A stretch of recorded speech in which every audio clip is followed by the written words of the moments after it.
ایران کے ساتھ فون پر مذاکرات جاری ہیں۔ ایران کی بحری ناکہ بندی جوہری معاہدے تک جاری رہے گی۔ امریکی صدر ڈونلڈ ٹرمپ کہتے ہیں ایران شدید دباؤ میں ہے اور مزید مشکلات کا سامنا کرے گا۔ ایران کے پاس جوہری ہتھیار نہیں ہونے چاہیے۔ ایران کو کہنا ہوگا کہ وہ ہار گئے ہیں کیونکہ ہم ایران کے خلاف جنگ میں اپنے مقاصد تقریباً حاصل کر چکے۔ ایران کے 82% میزائل تباہ اور 159 بحری جہاز ڈبو دیے گئے۔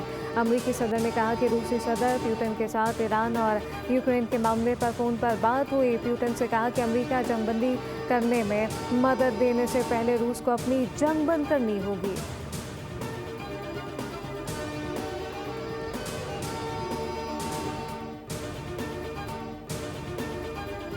امریکہ کا ایران کے خلاف پہلی بار ہائپرسونک میزائل نصب کرنے پر غور۔ اقدام کا مقصد ایران کے اندر گہرائی میں موجود میزائل لانچر کو نشانہ بنانا ہے۔ امریکی فوج آج صدر ٹرمپ کو ایران کے خلاف نیا آپشن پر بریفنگ دے گی۔ سینڈ کام کے منصوبے صدر ٹرمپ کے سامنے پیش کیے جائیں گے۔ امریکی میڈیا کے مطابق حساس جوہری مواد کو محفوظ بنانے کے لیے اسپیشل فورسز آپریشن پر غور جاری ہے۔ ایران کی ممکنہ جوابی کارروائیوں کا خدشہ بھی زیر غور آئے گا۔ امریکی سینٹرل کمانڈ نے ایران پر مختصر اور طاقتور فضائی حملوں کا ایک منصوبہ بھی تیار کیا جس کا مقصد مذاکرات میں تعطل توڑنا بتایا جا رہا ہے۔ ان ممکنہ حملوں میں بنیادی ڈھانچے کو نشانہ بنانے کا امکان بھی ظاہر کیا گیا۔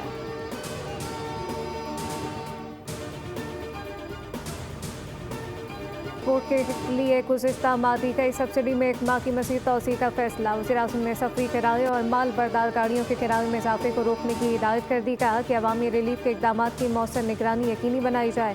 وزیر اعلیٰ سندھ نے بھی ٹارگیٹڈ فیول سبسڈی میں توسیع کر دی۔ موٹر سائیکل فیول سبسڈی کی مدت آج ختم ہو رہی تھی۔ موٹر سائیکل مالکان کو دی جانے والی سبسڈی اب جاری رہے گی۔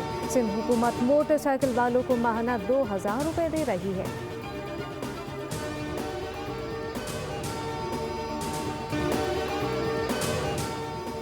ایران کے صدر مسعود پزشکیان نے کہا کہ ایران دشمن ممالک کو آبی راستے میں داخل نہیں ہونے دے گا۔ اپنا حرمس ایرانی قوم کی مزاحمت کی علامت ہے۔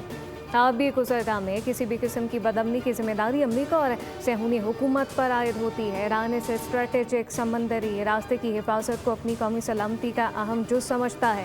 ان کا کہنا ہے کہ تہران بارہا اس موقف کا اعادہ کر چکا کہ وہ خطے میں بیرونی مداخلت کو مسترد کرے گا۔ ایرانی بندرگاہوں پر امریکی بحری ناکہ بندی یا پھر کسی بھی قسم کی پابندی عائد کرنے کی کوشش بین الاقوامی قانون کے منافی ہے اور یہ ناکام ہوگی۔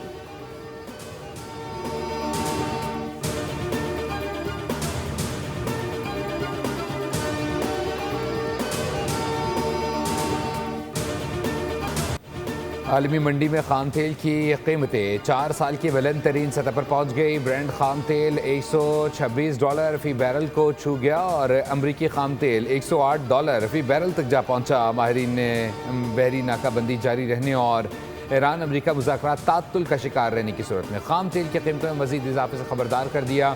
تیل کی قیمتوں میں اس مسلسل اضافے سے عالمی سطح پر مہنگائی کا ایک نیا طوفان آ سکتا ہے، خاص طور پر وہ ممالک جو اپنی توانائی کی ضروریات کے لیے درآمدی تیل پر منحصر ہیں۔ دوسری جانب پاکستان اسٹاک مارکیٹ میں تیسرے روز بھی شدید مندی دیکھی جا رہی ہے۔ 100 انڈیکس میں 4000 سے زائد پوائنٹس کی کمی ریکارڈ کی گئی۔ انڈیکس 1,61,000 کی سطح پر پہنچ گیا۔ اسرائیلی بحریہ نے غزہ کے لیے امداد لے جانے والے سمود فلوٹیلا کو روک لیا۔ امدادی تنظیم کے مطابق اسرائیلی اسپیڈ بوٹس نے بحیرہ روم میں فلوٹیلا کی متعدد کشتیوں کو گھیرے میں لے کر امدادی کارکنوں کو حراست میں لیا۔ تنظیم نے بتایا کہ ان کارکنان سے رابطہ منقطع ہو گیا ہے۔ منتظمین کے مطابق اسرائیلی فوج نے ڈرونز، کمیونیکیشن جیمنگ ٹیکنالوجی اور مسلح اہلکاروں کے ذریعے فلوٹیلا کو روکنے کی کارروائی کی۔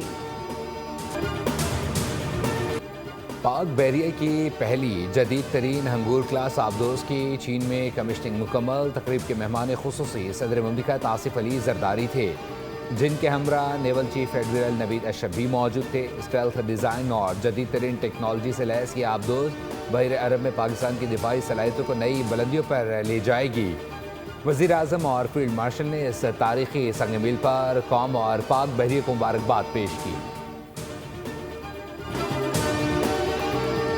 ساتھ ساتھ چاروں صوبوں کے عوام کے لیے جو ہدف مقرر کیا ہے وہ 50,000 گھروں کے لیے ہے۔ 321 ارب روپے کی فنانسنگ مختص کی گئی ہے۔ ہمارا ہدف 5 لاکھ घरों का है। छत की फरहमी मुक़द्दस फरीज़ा है और आम आदमी को घर देना हुकूमत की अवलीन तरजीह है। इस्लामाबाद में वज़ीर आज़म शहबाज शरीफ ने अपना घर स्कीम के इजरा की तकरीब से खिताब करते हुए कामयाब उम्मीदवारों को मुबारकबाद दी। कहा कि पहले साल 50 घरों के लिए 321 अरब रुपए की फाइनेंसिंग मुख्तस की गई है, जबकि आइंदा 4 बरसों में 5 लाख घरों का हदफ है। इस स्कीम का इतलाक वफाकी दारुल हुकूमत समेत 4 सूबों गिलगित बल्तिस्तान और आज़ाद कश्मीर पर भी होगा। वज़ीर आज़म ने मज़ीद कहा कि तामीराती शोबे से मईशत का पहिया चलता है और इस स्कीम को कामयाब बनाने के लिए बेहद मेहनत की गई है।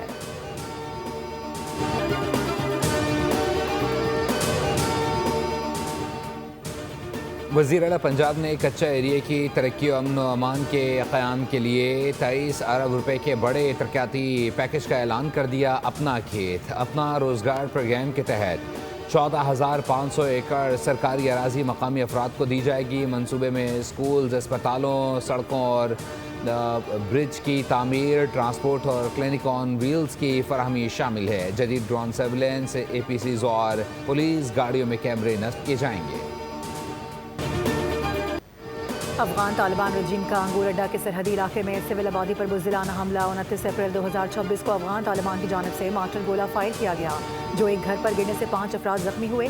सिक्योरिटी ज़राए के मुताबिक सरहद पार से गोलाबारी में आम शहरी खुसूसन बच्चे निशाना बनाए जा रहे हैं। मुतासिरा शख्स नूर अली ने बताया कि गोला अचानक घर पर आ गिरा, जिसके बायस ज़ोरदार धमाका हुआ, जबकि एक और मुतासिरा शहरी के मुताबिक धमाके की शिद्दत से पूरा घर लरज़ उठा। अहले इलाका कहना है कि सरहद पार से होने वाली गोलाबारी में आम शहरी खुसूसन बच्चे निशाना बन रहे हैं, जिससे इलाके में खौफ व हिरास की फिजा बरकरार है। पाक फौज अफगान तालिबान की जारियत का मुंह तोड़ जवाब देते हुए सिर्फ और सिर्फ अस्करी अहदाफ को निशाना बनाती है। ऑपरेशन ग़ज़ब अल हक़ तमाम मुक़र्ररा अहदाफ के हुसूल तक जारी रहेगा। वफाकी वज़रा की मार्का हक़ के कमसिन मुजाहिद इर्तिज़ा अब्बास शहीद के घर आमद। वफाकी वज़रा ने इर्तिज़ा अब्बास शहीद को खिराज अक़ीदत पेश किया। इर्तिज़ा की शहादत के वक्त उनके वालिद लेफ्टिनेंट कर्नल ज़हीर अब्बास दुश्मन से नबर्द आज़मा थे और बेटे की शहादत के बावजूद भी फ़र्ज़ की अदायगी जारी रखी। वफाकी वज़रा ने लेफ्टिनेंट कर्नल ज़हीर अब्बास के आज़म और हौसले को सलाम पेश किया। अताउल्लाह तारर ने कहा कि कमसिन मुजाहिद इर्तिज़ा अब्बास की शहादत ने कौम का सर फ़ख्र से बुलंद कर दिया।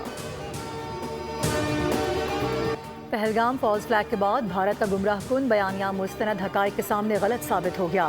पाकिस्तान मुखालिफ बयानिया फौरी तौर पर गैर मौसर हुआ और मुनज़्ज़म साजिश के तहत इल्ज़ाम तराशी का सिलसिला शुरू किया गया।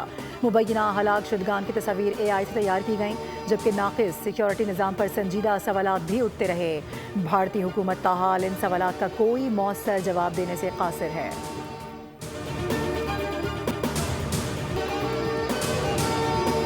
मुल्क भर में नॉर्मल पासपोर्ट के इजरा का दौरानिया कम कर दिया गया। अब नॉर्मल पासपोर्ट 21 दिन के बजाय 14 दिनों में जारी होगा।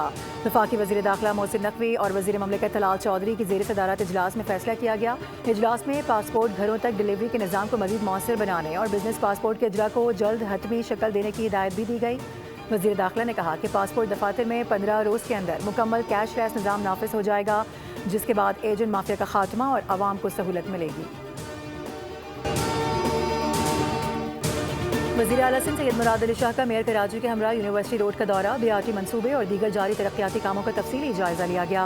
FWO हुकाम ने मंसूबे की रफ्तार, मयार और पे नेटिव लैंग्वेज में लिखा हुआ आ जाएगा कि दवा असली है, जाली है, दवा की डेट ऑफ एक्सपायरी क्या और इसकी कीमत क्या है। उसी वक्त दुनिया में नहीं है ये वाला निज़ाम, बहुत कम है जहाँ जहाँ भी है, और इस लेवल पे नहीं है जिस लेवल पे हम जा रहे हैं। इंशाअल्लाह ताला पाकिस्तान को लोग फॉलो करेंगे।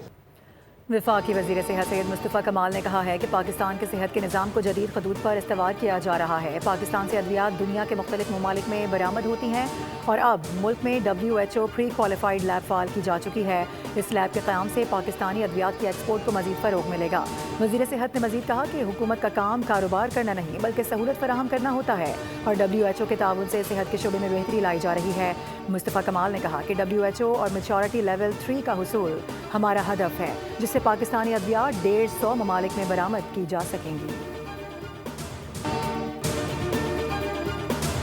सिंध हुकूमत की जानिब से हिंदू तलबा के लिए मजहबी कुतुब शाया करने का फैसला। सरकारी स्कूल्स में 3वीं और 5वीं जमात के लिए हिंदू तलबा के लिए किताबें मुतारिफ करवाई जाएंगी। नोटिफिकेशन के मुताबिक आइंदा साल किताबों की इशाअत के लिए टैक्स बुक बोर्ड को बजट मुख्तस करने की हिदायत की गई है। इजला और क्लासेस के हिसाब से हिंदू तलबा का डाटा भी फराहम किया जाएगा। मुल्क के बेशतर इलाकों में मौसम गर्म और खुश्क, जनूबी इलाकों में शदीद गर्मी का इम्कान है। शहर कायद में समंदरी हवाएं मुअत्तल हैं। गर्मी की शिद्दत इतवार तक जारी रहेगी। दर्जा हरारत 38 डिग्री सेंटीग्रेड तक रिकॉर्ड होने का इम्कान। महकमा मौसमियात के मुताबिक 24 घंटों के दौरान सबसे ज़्यादा दर्जा हरारत तुरबत और नवाबशाह में 46 डिग्री सेंटीग्रेड रिकॉर्ड किया गया। इस्लामाबाद में टेक्नोलॉजी और स्टार्टअप्स मेला पाक लॉन्च के ज़ेर एहतमाम कॉन्फ्रेंस 2026 का दूसरा रोज़। कॉन्फ्रेंस में मुल्की और गैर मुल्की कंपनीज के नुमाइंदे शरीक। पाकिस्तान में स्टार्टअप इको सिस्टम को आलमी सतह पर मुतारिफ कराना कॉन्फ्रेंस का मकसद है। कॉन्फ्रेंस में टेक्नोलॉजी, डिजिटल इनोवेशन और सरमायाकारी के मौक़े पर तफसीली गुफ्तगू की गई। शुरा ने पाकिस्तान में डिजिटल बैंकिंग और फाइनेंशियल टेक के बढ़ते हुए इम्कानात पर रोशनी डाली। पाकिस्तान के स्टार्टअप इको सिस्टम की सलाहियतों को उजागर करते हुए आलमी मार्केट में इसके किरदार को अहम करार दिया जा रहा है। सब्सक्राइब करें और बेल दबाएं ताकि कोई खबर रह न जाए।